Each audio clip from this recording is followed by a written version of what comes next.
Good morning, guys, and welcome back once again to Rob's Arcade. I'm your host, Mr. Rob French, just hanging out here with my dog Veda, taking her for a little walk at the dog park, and just kind of keeping up with you guys.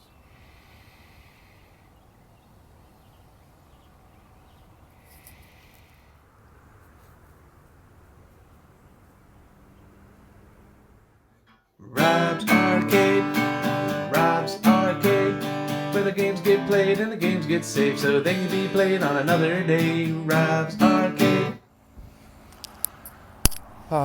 So if you've been keeping up with me, you know that this is something new I've been trying, doing these little morning walks and kind of reminding myself,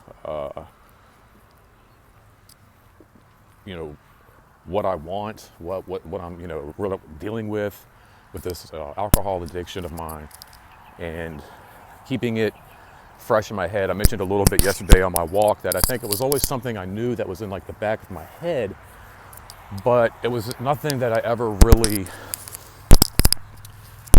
put out loud, vocalized, and actually got out. It's so funny, like as I'm diving into this whole thing of like sobriety and getting clean and all of this, it's a lot of like keywords keep popping up, and it's like they almost sound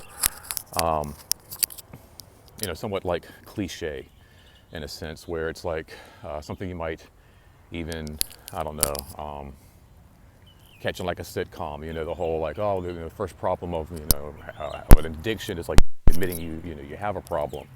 And it's like, you hear that stuff all the time, and it doesn't really necessarily ring true. Another phrase that keeps popping up as I'm like, watching, my podcast and looking at people who are dealing with similar issues and similar problems. Another thing that keeps popping up, as you can tell from today's title, is self-love. And I was actually watching one of my favorite podcasts yesterday, Michael Rosenbaum's Inside of You.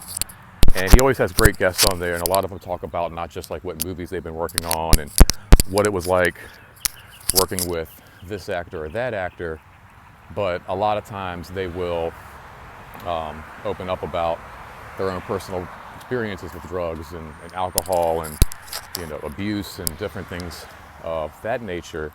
And I'm watching one yesterday. They start talking about self-love, and it's not a foreign concept on Michael's show. Michael talks about it all the time.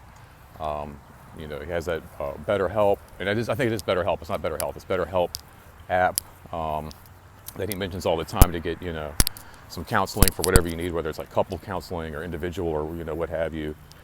And like I said, self-love and these things that he talks about, they pop up all the time, and I hear it, and I don't even think I really think about it or process it or maybe want to think about it, or I just kind of assume that I have self-love and I do love myself. But I'm like listening to this actor yesterday kind of opening up about his problems, and he's talking about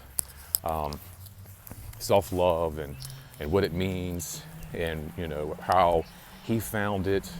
And as he's discussing it, I'm just like, holy shit, that's me. That is me right there. And I'm like, thinking about it, I'm like, I don't have that. I don't like love myself. If I did, I wouldn't be doing this. I started actually like looking at my past behavior, just even like in the last month or so. And I'm like, people who are happy with themselves don't like wake up in the middle of the night anxious and remorseful for what they've done that day. I'm like, that's not the actions of somebody who loves themselves. Like somebody who loves themselves, doesn't get a frozen pizza and a bottle of Jim Beam and like eat maybe like one slice and polish off the bottle. That's not somebody waking up the next day. So if like feeling sick, you can't even eat. You eat anything you eat that morning, like yogurt or something, it just like, stays down for like 30 minutes and you're hacking it up, looking at yourself in the mirror like, what are you doing? And I'm like, those aren't the actions of somebody who like, like really, truly loves themselves. And I'm like, thinking like this, I don't even respect myself, I clearly don't even like myself. I treat, strangers better than I treat myself. Then he started talking about, it's like, we self-medicate. We use the things that, are vices to, make us forget or just make it so we don't think about certain things. And I'm like, again, like, I'm like, holy shit, that's me. And I'm like, I start looking at the situation. I'm like, I don't like myself because I drink. And I drink because I don't like myself. Like, I don't like myself, so I'm self-medicating myself with the same thing that I don't like doing. And like I've mentioned this before too, it's another term that pops up a lot as I,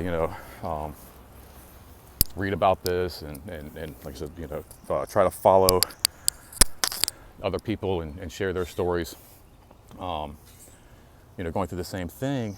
And like, yeah, cycles, definitely one of those like words that just keep, popping up the vicious cycle of it. But that, that's exactly, what it is. It's like, it's a constant,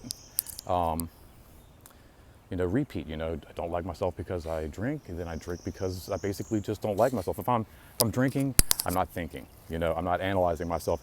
Something else he said too about like, getting clean. Like it's hard because the first couple of days, or maybe I don't know, it's longer.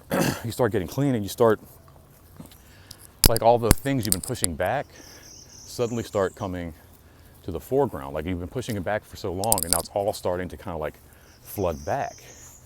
And it's tough because you have to get through it without the one thing you've kind of been dependent on to get through anything, And he's right. It's like yesterday I'm sitting here and like I'm just like thinking about all these things and analyzing it and looking at myself and relating it to, like I said, other people's situations. And like I said, I realized exactly what I've been doing this whole time. Come on, Veda. The really cool part about this interview I was watching yesterday was that the actor who was talking about his situation and talking about finding self-love, went on to talk about I guess like how he found it. And I think Michael asked him, I think first, like if getting counseling and like going into rehab helped. And he said, no, he didn't find it there, but he got the tools to find it. And it's one of those things that's not as easy as it sounds. It's really hard, which makes this cycle so tough. But just kind of replacing, it's as simple as just basically replacing that negative behavior you don't like with something positive in your life that you do. And then like just the loathing just kind of like will fade out. It just kind of just like will disappear. You wake up in the morning and you start your day, and next thing you know that itch starts to creep in and you want to drink. It's like, well, don't, like, just go work out instead. You feel like you need a drink, don't do that. Step away and like, go meditate, try to find your center, eat a salad, go for a walk. And you start to, replace, you don't have that thing hanging over your shoulder, it's freaking true. Like, not having anything to drink yesterday, I wake up today knowing that, like, dude, you did great. Like, you did really good. You went out, you hung out with your friends, you did it, dude. Like, you can do it. Like, it is possible. It's not impossible. And that is really feels good. And that's like, it takes over that self-hate. And then I think, that leads to just getting past, some other things like this inhibition of mine, this lack of drive that I've had. Once you start to kind of break away some of these obstacles, I feel like that's going to open up the road and help you like do better in life and just kind of succeed more and just live a better life in general, like in the simplest terms, but it's true. You just have to replace the bad shit with some good shit. Like, it's the same thing, I guess, like people who are overweight and dealing with like junk food. I gotta imagine it's basically like a lot of the same, where you find comfort in that Big Mac and extra large fry, but the next day you feel awful about it, and the only way to like feel better about yourself or feel good again is to get that cheeseburger again, and next thing you know, it's like you've gained more weight, you feel even worse about yourself. Now you're driving home with a bucket of hot wings and some vanilla ice cream, telling yourself, oh, I'll save some ice cream for tomorrow. And next thing you know, you're in the kitchen with a spoon, scraping out the bottom of the cart and crying on the floor. It's like it's the same thing I do with like, alcohol. And so it's like, people who want to lose weight and want to like live a better life, they put down the donuts and they grab celery and carrots and they make better life decisions and better choices. And then they don't have that like self-hate and guilt and remorse, hanging with you all day long. And I think a lot of that is what, I've been doing. Like I said, like listening to this guy yesterday talk about like self-love and trying to find what it is, and, to actually like explain to you. It's like, some of the stuff I know probably people are watching and thinking maybe like, well, yeah, dude, that's like obvious. And, it is, but sometimes it takes like a certain light or a certain way of looking at it. Like, I kind of think of it growing up in school and going to school for learning math, and your teachers are like 2 + 2 is 4, and your parents are always 2 + 2 is 4, and you get it. You're like, yeah, 2 + 2 is 4. I think they used dominoes back when I was a kid, right? Like dominoes to count the dots, and you could see like 4 and 3 was 7. You're like, oh yeah, okay. It's like, if you're sitting there and somebody sets down, 2 hot dogs together on a plate, and then sets down 2 other hot dogs on another plate, you're like, oh, 2 and 2 is 4. So it's like, it's kind of like that. Like, a lot of this stuff, yeah, it makes sense. Of course, 2 + 2 is 4, Robert, duh. But sometimes it just, you have to kind of actually look at it and go, oh shit, okay, now I really see what that means. And that's something that I haven't done in the past. Like, I think like watching, like Michael's podcast and other podcasts, I love watching Steve-O and him and his guests talk about addictions and problems. And I'm sitting there like knowing like I have one, right? But like, again, the first step is admitting you have one. I hadn't really done that. Like, I'd kind of done it with myself, but I never really got it out there. It wasn't until, I started doing these videos. It wasn't until I told my friend Andrew, my friend Buck, my boy Bobby, my wife, and looked her right in the eye and said, honey, I have an addiction. I have a serious problem. Like, I know we've known, but I'm telling you now. Like, I know, and and then really, like, as soon as that happened, and like I said, I did a video with you guys and shared it with you. As soon as I started doing these things and talking to people, I felt so much better about myself. And it really did, like, something so simple as, like I said, just admitting it. Just always thinking like, oh, well, as long as I know I have a problem, I'll be okay. But no, man, admitting it to people, putting yourself out there, it really opens up a whole new like feeling and way of life and just thinking and it's just a lot of self-discovery, and just it opens up a lot of doors, basically. Like, just admitting the problem opens up so many doors. And I finally think I've really come to terms with this, and I'm beyond serious about fixing this and doing something about this. This helps.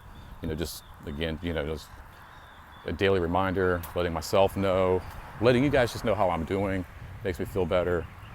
And I know that once I get home, take my shower, get ready for work, that I've got this out there, I've put it out there today, I'm aware of it, I know it's there, and then I just gotta, focus on my day and doing all the right things and not allowing myself to fall back into,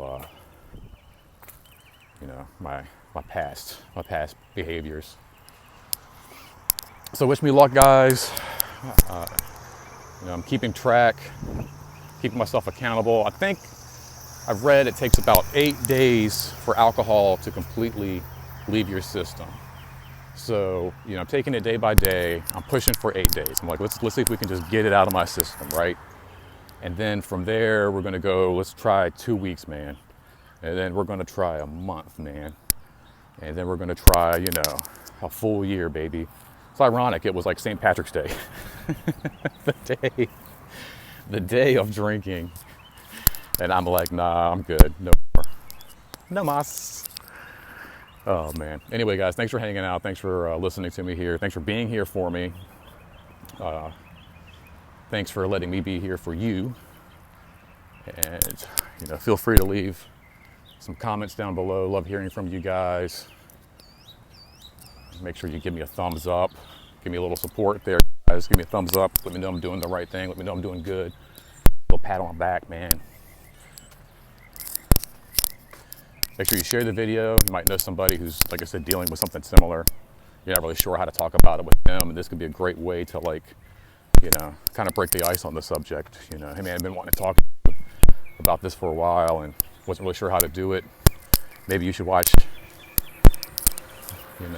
some Inside of You with Michael Rosenbaum, or maybe share this video and be like, hey dude, check out this guy, Maybe somebody's already dealing with it and it's like, oh man, my friend could really use something like this in his life, So, and then make sure you subscribe, like I said, let's keep up together. Let's, see where I'm heading, see where I'm going. What the next part is, will my wife ever forgive me?